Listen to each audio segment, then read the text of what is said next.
Apa artinya sebuah rumah bagimu? Di sini Copycat dan ini adalah alur cerita Korea drama School episode 5. Melanjutkan cerita dari episode 4, Kijun teringat pahatan Kayu Jiwon sewaktu kecil yang bilang kalau dia suka dan bahagia bersama Kijun. Kijun sempat buatkan pahatan hati juga untuk dia berikan pada Jiwon. Hanya saja tak sempat dia berikan karena saat itu sebelum dia berikan, Jiwon mendengar obrolan Kijun yang diperolok temannya sehingga Kijun jadi terpaksa bilang tak suka Jiwon. Karena kesal, Jiwon jadi memukul Kijun. Tanpa diduga, Kijun kaget Jiwon datang. Kijun makin deg-degan saat Jiwon tiba-tiba bilang ingin mulai lagi. Setelah beberapa detik kegeeran, ternyata yang Jiwon maksud adalah mulai lagi belajar woodworking dari kakek Kijun sebagaimana dulu sewaktu mereka masih kecil. Sementara itu, Yungjo datang ke bengkel sekolah. Seperti yang dia duga, Seong masih berada di sana. Dia memberikan plester untuk tangan Seong yang terluka. Kijun terlihat kesulitan untuk menyerut kayu sekalipun. Saat Jiwon mengomeli Kijun, Kijun bilang jika dia kagum dengan kegigihan Jiwon yang ingin menjadi arsitek rumah tradisional. Beda dengannya yang seolah tak memiliki tujuan. Setelah selesai latihan, Yungjo mengantarkan Seong menuju halte bis. Di perjalanan, Seong mengatakan kalau dia harus memenangkan perlombaan ini. Ini adalah ajang pembuktian dirinya setelah prestasinya di sekolah dibajak oleh manipulasi ranking Jae-hee dan Jae-hyuk. Sementara itu, Jiwon melihat kakek Kijun memegangi dadanya. Dia nampak kesakitan. Sang kakek bilang kalau dia akan baik-baik saja setelah istirahat beberapa saat. Kijun bilang kalau dia ingin pergi ke minimarket terdekat. Padahal sebenarnya dia ingin mengantar Jiwon pulang. Esok harinya, Yungjo seperti biasa mengacuhkan Kijun. Saat menyimpan sepedanya, Kijun punya niatan untuk mengambil gantungan kunci Yungjo. Namun niatannya itu ditolak oleh si Wakasek. Si keras kepala tapi goblok ini bilang tetap curiga dengan Kijun, apalagi dia nyatakan gantungan tersebut sebagai bukti yang kuat. Taeyong yang sedang mengantarkan desainnya pada guru Lee melihat itu. Dia kemudian mengajak Kijun untuk bicara. Seong tahu Kijun mengetahui siapa pelaku sebenarnya pelemparan pot tersebut. Dia diminta agar untuk sementara ini Kijun tak mengungkit masalah tersebut. Kijun kemudian berterima kasih pada Seong yang telah menjaga Yungjo. Saat pulang, Kijun beliin makanan buat kakeknya. Dia kemudian pamit pulang duluan pada Hosung. Namun saat tiba di rumah, Kijun menemukan kakeknya tergolek di dekat gudang. Kijun sangat panik dan segera membawanya ke rumah sakit. Di lain tempat, Hosung melihat Eunbi sedang live. Namun tanpa dia duga beberapa orang nampak menagih hutang pada Eunbi. Hosung coba menanyakan hal itu pada Eunbi, namun dia malah kesal dan pergi. Jiwon datang untuk kembali berlatih woodworking. Namun dia malah melihat sepeda dan makanan tergeletak begitu saja di halaman rumah Kijun. Kijun sendiri sedang ditemui oleh dokter. Dokter bilang jika kakeknya harus segera dioperasi. Saat menunggu kakeknya dioperasi, Jiwon menelponnya. Jiwon langsung datang ke rumah sakit. Kijun bilang baiknya Jiwon besok pagi saja datangnya karena hari sudah malam. Jiwon bilang kalau dia sangat khawatir. Jiwon kemudian pulang naik bis. Namun saat Kijun rebahan di dekat kakeknya, Jiwon datang lagi. Jiwon rupanya kembali untuk membawakan beberapa barang yang mungkin Kijun perlukan. Dia cuma antarkan itu saja dan kembali pulang.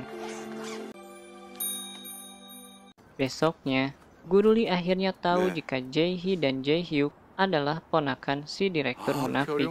Di lain kesempatan, Hosung tetap gigih bertanya masalah hutang Eunbi. Eunbi rupanya pinjam uang untuk beli beberapa barang mahal yang dia inginkan. Dia janjikan bayar utang itu setelah debut. Namun kan rencananya itu gagal. Setelah mendengar itu, Hosung kemudian mengirimkan pesan pada Seong. Rupanya, Hosung meminta Seong untuk bicara pada Eunbi.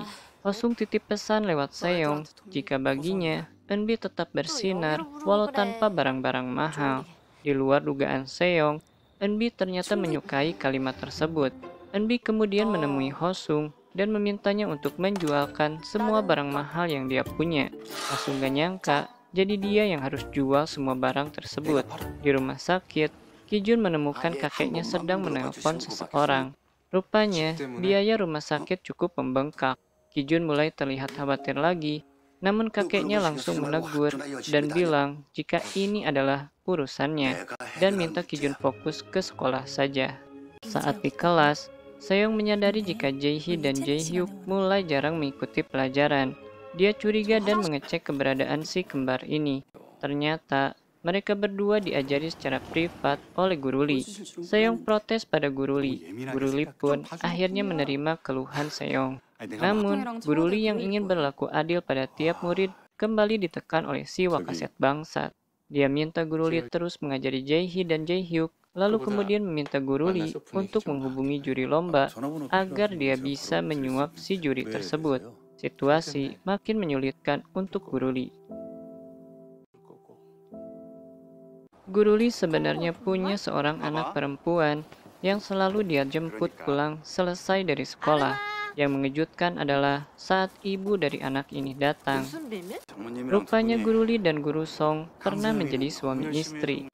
Menjelang malam, Hosung menemui Kijun di rumah sakit. Kijun minta bantuan Hosung untuk mengunjungi beberapa kantor agen properti. Kijun masih khawatir soal rumah. Esoknya, Kijun bisa kembali masuk sekolah. Dia mengucapkan selamat ulang tahun pada Yungjo. Ternyata, karena hal inilah, dia ingin mengambil kembali gantungan kunci Yungjo dari si Wakasek tolol. Seong yang diberitahu Kijun kalau Yungjo ulang tahun, ternyata menyiapkan sebuah hadiah untuk Yungjo. Namun saat berlatih untuk perlombaan, Kijun yang terlalu fokus berkirim pesan dengan agen properti hampir mencelakai Jiwon. Karena terus didesak, Guru Lee menemui juri yang merupakan seniornya dulu di Universitas Jinsung. Dia menyampaikan pesan si Wakasek Rese padanya. Rupanya, kabar dari pertemuan itu sedang ditunggu oleh dua diktator penjahat di SMA Nulji ini. Setelah meminta maaf pada Jiwon atas kelengahannya tadi, Kijun pergi melihat rumah yang akan dijual. Namun, karena lokasinya di perbukitan, jelas takkan cocok untuk sang kakek. Kijun tak memberitahu Jiwon sedang di mana dia saat ini, karena khawatir Jiwon jadinya bertanya pada Hosung. Di lain tempat, Yungjo pamitan pada Seong karena diminta ibunya pulang cepat. Tak lama Seong pun memberikan kado yang dia bawa dalam tasnya. Yungjo bertanya kapan ulang tahun Seong. Namun karena sedari dulu tinggal di panti asuhan, Seong tak mengetahui pasti kapan hari ulang tahunnya. Saat bekerja, Jiwon melihat seseorang kesulitan memasuki pintu minimarket. Ternyata itu adalah Chuljo, kakaknya Yungjo. Dia sedang mencari kue ulang tahun untuk adiknya itu. Jiwon pun akhirnya jadi tahu hari ini Yungjo ulang tahun. Dia pun menitipkan kado untuk Yungjo. Yungjo membuka kado dari Seong. Dia kemudian digoda oleh kakak dan ibunya karena mereka bilang ada seorang gadis menitipkan kado untuknya. Saat tahu itu dari Jiwon, Yungjo buru-buru mengambil kadonya. Jiwon memberinya coklat. Yungjo nampak bingung harus mengirimkan pesan apa pada Jiwon. Sementara itu, Kijun dimarahi kakeknya karena tak fokus sekolah dan malah berkeliaran mencari rumah. Tanpa sengaja, Jiwon mendengar hal itu saat dia datang untuk menjenguk. Kijun kemudian meminta Jiwon agar tak mencampuri urusannya. Jiwon bilang Kijun harus membedakan antara ikut campur dengan khawatir. Tanpa Kijun duga, Jiwon bertanya, apakah dia dan kakek mau pindah ke rumahnya untuk sementara.